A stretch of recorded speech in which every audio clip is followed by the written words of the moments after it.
ایک مچھوارا جس کا نام سرکیوز ہوتا ہے سمندر میں اپنی جال ڈال کر مچھلیاں پکڑ رہا ہوتا ہے جب اچانک اسے ایک عورت کی لاش جال میں پسی ملتی ہے۔ ابتدا میں وہ سمجھتا ہے کہ وہ مر چکی ہے، لیکن جلد ہی اسے احساس ہوتا ہے کہ وہ زندہ ہے، تو وہ فوراً اس کی سانس بحال کرنے کے لیے منہ سے منہ لگا کر ہوا دینے کی کوشش کرتا ہے۔ کچھ ہی لمحوں میں عورت کے پھیپھڑوں سے پانی باہر نکل آتا ہے اور وہ ہوش میں آ جاتی ہے۔ سرکیوس اسے تسلی دیتا ہے کہ وہ اب محفوظ ہے، مگر وہ عورت صدمے میں ہوتی ہے اور بار بار یہی دہراتی ہے کہ وہ مر چکی تھی۔ سرکیوس اسے ایک کمبل میں لپیٹ کر گرم کرنے کی کوشش کرتا ہے اور اسے اسپتال لے جانے کی پیشکش کرتا ہے، لیکن وہ انکار کر دیتی ہے۔ وہ کسی کو دیکھنے نہیں دینا چاہتی اور اصرار کرتی ہے کہ وہ بالکل ٹھیک ہے۔ اتنے میں جب قریب سے ایک کشتی گزرتی ہے تو وہ فوراً جھک کر چھپ جاتی ہے تاکہ کوئی اسے دیکھ نہ لے۔ سرکیوس کو اس کا یہ رویہ عجیب لگتا ہے۔ وہ اس سے اس کا نام پوچھتا ہے، مگر وہ کہتی ہے کہ اسے کچھ یاد نہیں۔ یہ سن کر سرکیوس یہ اندازہ لگاتا ہے کہ شاید اسے سر پر چوٹ لگی ہے، جس کی وجہ سے وہ اپنی یادداشت کھو چکی ہے۔ سرکیوس اسے اپنا تعارف کراتا ہے اور بتاتا ہے کہ لوگ اسے سرکس کہہ کر بلاتے ہیں کیونکہ وہ اسے بیوقوف سمجھتے ہیں۔ وہ جلدی سے یہ سمجھ جاتا ہے کہ یہ عورت کسی کی نظروں میں آنے سے گھبرا رہی ہے، اس لیے وہ اس پر دباؤ ڈالنے کی بجائے اسے ایک محفوظ جگہ پر لے جانے کی پیشکش کرتا ہے۔ وہ اسے اپنی مرحوم ماں کے پرانے ویران گھر میں لے جاتا ہے جو ایک سنسان جگہ پر واقع ہوتا ہے۔ وہاں وہ اپنے کھانے کا حصہ اسے دے دیتا ہے اور جانے سے پہلے اس سے پوچھتا ہے کہ کیا وہ اکیلی رہ سکے گی۔ حیران کن طور پر وہ جواب دیتی ہے کہ وہ ٹھیک رہے گی، جس پر وہ اپنی معذور بیٹی اینی کو ڈائلیسس کے لیے اسپتال لے جانے کے لیے روانہ ہو جاتا ہے۔ ڈائلیسس سینٹر میں اینی سرکیوس سے کہانی سنانے کی فرمائش کرتی ہے اور وہ ایک مچھوارے کی کہانی سنانا شروع کرتا ہے جس کے جال میں ایک پراسرار عورت پھنستی ہے۔ اینی کو یہ کہانی بہت دلچسپ لگتی ہے اور وہ پوچھتی ہے کہ وہ عورت کون تھی، کیا وہ جل پری تھی یا پھر سلکی؟ سلکی ایک دیو مالائی مخلوق ہوتی ہے جو آدھی زندگی سمندر میں مہر کی صورت میں گزارتی ہے اور پھر کچھ عرصے کے لیے انسان بن کر خشکی پر آ سکتی ہے۔ سرکیوس کہتا ہے کہ وہ یقین سے نہیں کہہ سکتا، لیکن اینی کو لگتا ہے کہ وہ کچھ چھپا رہا ہے۔ بعد میں سرکیوس اس عورت کو دوبارہ اس ویران گھر میں دیکھ کر حیران ہوتا ہے۔ وہ پوچھتا ہے کہ وہ ابھی تک وہی کیوں ہے، جس پر وہ جواب دیتی ہے کہ اس کے پاس کہیں اور جانے کی کوئی جگہ ہی نہیں۔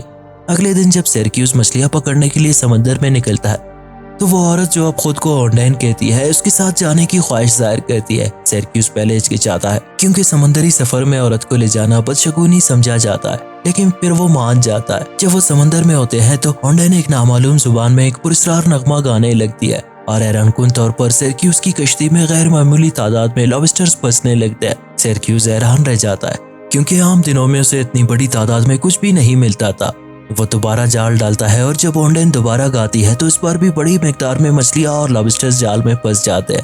سرکیوس یہ سمجھنے لگتا ہے کہ اونڈین کا گانا اس کے لیے خوشبختی لا رہا ہے۔ بعد میں جب وہ مچھلیاں بیچنے کے لیے شہر چلا جاتا ہے تو وہ اونڈین کو ساتھ چلنے کے لیے کہتا ہے، مگر وہ انکار کر دیتی ہے کیونکہ وہ کسی کے سامنے آنے سے گھبراتی ہے۔ وہ کہتی ہے کہ صرف سرکیوس ہی اسے دیکھ سکتا ہے، کوئی اور نہیں۔ سرکیوس مچھلیاں بیچ کر پیسے کماتا ہے اور ان میں سے کچھ اونڈین کے لیے ایک خوبصورت لباس خریدنے پر خرچ کرتا ہے۔ ساتھ ہی وہ ایک دکان سے چوری چھپے کچھ خواتین کے انڈر گارمنٹس چرا لیتا ہے۔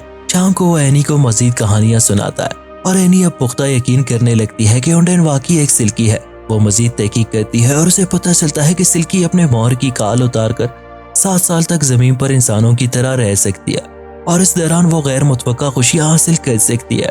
سرکیوس جب ویران گھر واپس آتا ہے تو دیکھتا ہے کہ اونڈین اس کی ماں کے پرانے جوتے پہننے کی کوشش کر رہی ہے لیکن لیس باندھنے میں ناکام ہو رہی ہے۔ وہ اسے وہ لباس دیتا ہے جو اس نے خریدا تھا اور خوش ہو کر اونڈین اسے چومتی ہے۔ جب سرکیوس اس سے پوچھتا ہے کہ وہ کب تک یہاں رہے گی تو وہ جواب دیتی ہے کہ یہ اس پر منحصر ہے۔ سرکیوس اسے کہتا ہے کہ وہ جب تک چاہے یہاں رہ سکتی ہے، جس پر اونڈین حیران ہو جاتی ہے۔ اینی ان دونوں کی قربت کو محسوس کرتی ہے اور مزید یقین کرنے لگتی ہے کہ اونڈین ایک سلکی ہے۔ وہ اونڈین سے پوچھتی ہے کہ کیا وہ جادو سے اس کی بیماری ٹھیک کر سکتی ہے، مگر اونڈین انکار کر دیتی ہے۔ تاہم وہ اینی کی سلکی کی کہانیوں میں دلچسپی کو سراہتی ہے۔ بعد میں جب وہ اینی کو تیرنا سکھا رہی ہوتی ہے تو اچانک پانی میں کچھ دیکھ کر ڈبکی لگا کر اسے نکال لیتی ہے۔ اینی پرجوش ہو کر پوچھتی ہے کہ کیا وہ اس کی سیل کوٹ ہے۔ اونڈین ہلکی سے مسکراہٹ کے ساتھ ہاں میں جواب دیتی ہے اور کہتی ہے کہ اسے دفن کر دینا چاہیے تاکہ وہ زمین پر رہ سکے۔ تاہم سب کچھ ٹھیک نہیں ہوتا۔ ایک دن ایک سیاہ بالوں والا آدمی قصبے میں چلا آتا ہے اور کسی کو تلاش کر رہا ہوتا ہے۔ جیسے ہی اونڈین اسے دیکھتی ہے وہ گھبرا جاتی ہے۔ وہ شخص ولادک ہوتا ہے جو اس کے ماضی سے جڑا ہوتا ہے۔ اونڈین سرکیوس کو سچ بتاتی ہے، وہ در حقیقت سلکی نہیں بلکہ جوانا نام کی ایک رومانیہ کی خاتون ہے جو منشیات کی سمگلنگ میں پھنسی ہوتی ہے۔ وہ ولادے کے لیے سمندر میں تیر کر منشیات لے جا رہی ہوتی ہے، مگر آئرش کوسٹ گارڈ کے مداخلت سے وہ سمندر میں کہیں پر گم ہو گئی تھی، یہاں تک کہ سیرکیوز نے اسے بچا لیا۔ ولادے اور اس کے ساتھی سیرکیوز اور اینی کو دھمکاتے ہیں اور جوانا سے مطالبہ کرتے ہیں کہ وہ منشیات کا ٹھکانہ بتائے۔ جوانا انہیں وہاں لے جاتی ہے جہاں منشیات چھپائی گئی تھی، مگر اینی پہلے ہی انہیں ہٹا چکی ہوتی ہے تاکہ ہونڈین جو کہ جوانا ہے زمین پر رہ سکے۔ اس کے بعد ایک خطرناک مقابلہ ہوتا ہے جس میں جوانا ولادے کو کشتی سے دھوکہ دے کر گرا دیتی ہے اور وہ سمندر میں ڈوب کر مر جاتا ہے۔ مسئلہ ٹلنے کے بعد جوانا کو گرفتار کر لیا جاتا ہے اور اسے ملک بدر کرنے کا خدشہ پیدا ہو جاتا ہے، لیکن سیرکیوز اس سے شادی کر کے اسے قانونی طور پر آئرلینڈ میں رہنے کا موقع دیتا ہے۔ فلم کا اختتام ان کی خوشگوار سمندری شادی پر ہوتا ہے جہاں سیرکیوز، اینی اور جوانا اپنی نئی زندگی کا جشن مناتے ہیں۔ Thanks for watching.